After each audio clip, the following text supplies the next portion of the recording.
Hello, I'm Kendall House, and this presentation is called What Was Group Selection? So as we've seen, we have a quandary in our studies so far. On the one hand, we know that human societies have gotten very large, and if nothing else, this is indicated by the massive cities that have come to cover the globe. However, most of the social theories we've looked at so far work best at much smaller scales, in groups of a few dozen to a few hundred people. This includes inclusive fitness, direct reciprocity, and indirect reciprocity. So the question arises, are there any other evolutionary social theories that would let us make sense of large-scale human societies? And the answer to that question is perhaps. So there are, in fact, at least three other theories that have been offered. One of these is called group selection. The second is called cultural transmission or dual inheritance theory. And the third combines these and is known as cultural group selection. All of these I have marked as perhaps because they're still very heavily debated and contentious ideas. In this presentation, we're going to focus on group selection in its original form or its mid-20th century form. In this presentation, we're going to try to answer two questions, as usual. And the first question is simply, what was group selection? And the second focuses that question a little more on, and we're asking, how was group selection conceptualized by Vero Cooper Wynne-Edwards in the early 1960s? And Wynne-Edwards became at that time the most famous proponent of group selection, and in the decades that followed, one of the most vilified proponents of group selection. So let's examine his argument. And you'll notice here that I'm using the past tense was, and that's because most evolutionary thinkers came to abandon arguments about group selection from the 1960s forward, but particularly they came to abandon this argument that's made by this middle meerkat. So these meerkats in this photo are outstanding sentry duty, watching for predators, and that's an altruistic behavior. It puts their lives at risk. Presumably, it helps save the lives of other members of their troop. And the middle meerkat then says, we do it for the good of the species. And arguments that evolution works for the good of the species are now considered unacceptable. So if you make that kind of an argument in an evolutionary context, prepare for cringing. People will look at you like you just said something horrible. And then there's this other argument that the meerkat to the right is making. We do it for the good of our group. And this too was rejected quite vigorously in the 1960s, particularly in the form that Wynne-Edwards gave it. But it has been making a comeback. So we're going to examine this proposal. We do it for the good of our group. We sacrifice for the good of our group. And we'll look at the work of Wynne-Edwards to make this argument.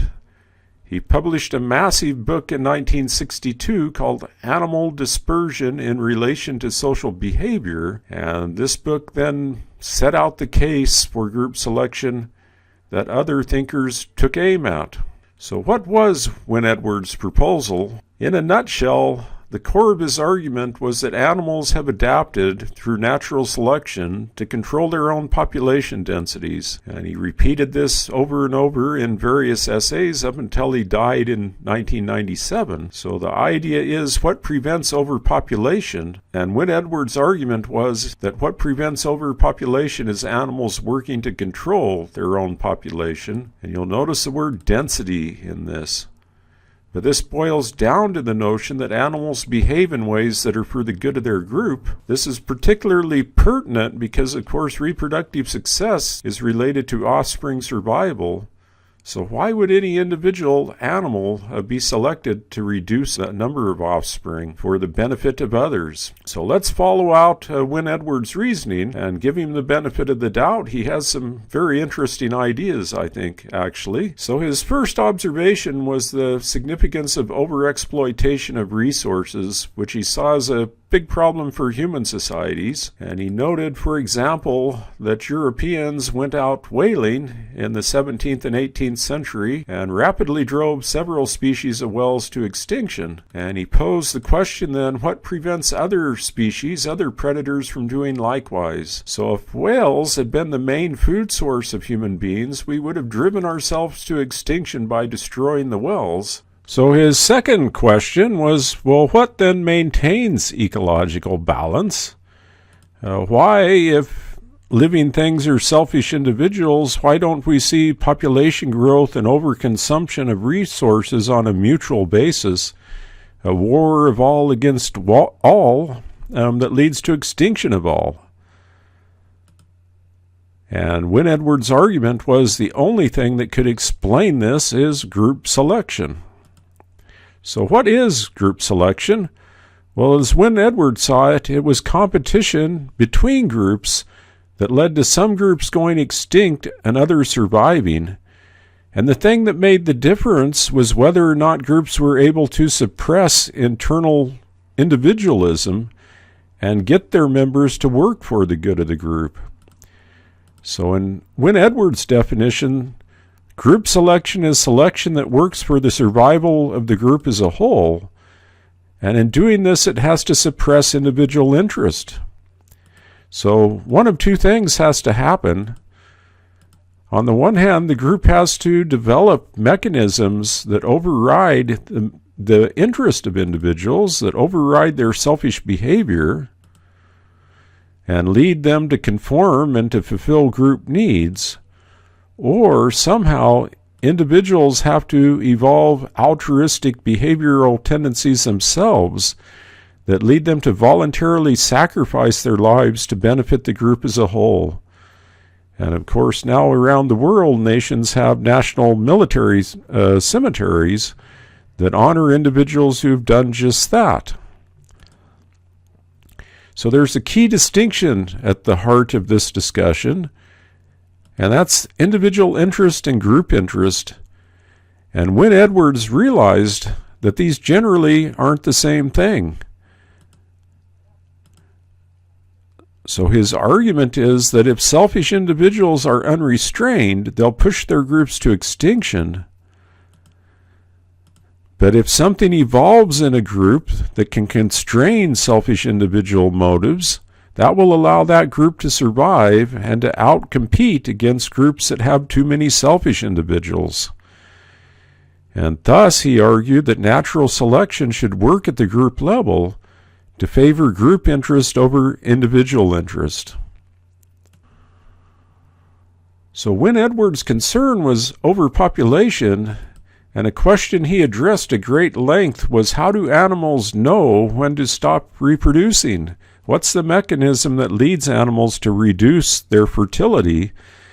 And here's how his model worked. It turns on overcrowding. So as populations get too dense, they overstress their resources, and all kinds of social problems start to arise in that group. That stress then leads to what he called epideictic displays. These are the indicators of stress and overpopulation. And then those displays induce behaviors that lead to a reduction of overcrowding through either conflict and aggression with other groups or voluntary sacrifice within groups. And that then leads back to balance. So the heart of his thinking here is what he called density-dependent causation, that overcrowding will lead to maladaptive behaviors which will work as a kind of communication to the members of a group to shift their behavior in ways that conserve resources. A question we might have here is, well, are there any examples of this? And arguably, yes, there are. Whether they're valid or not is another question.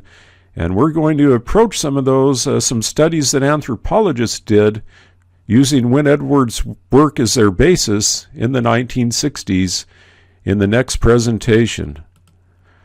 Thank you for listening. I hope you enjoyed it.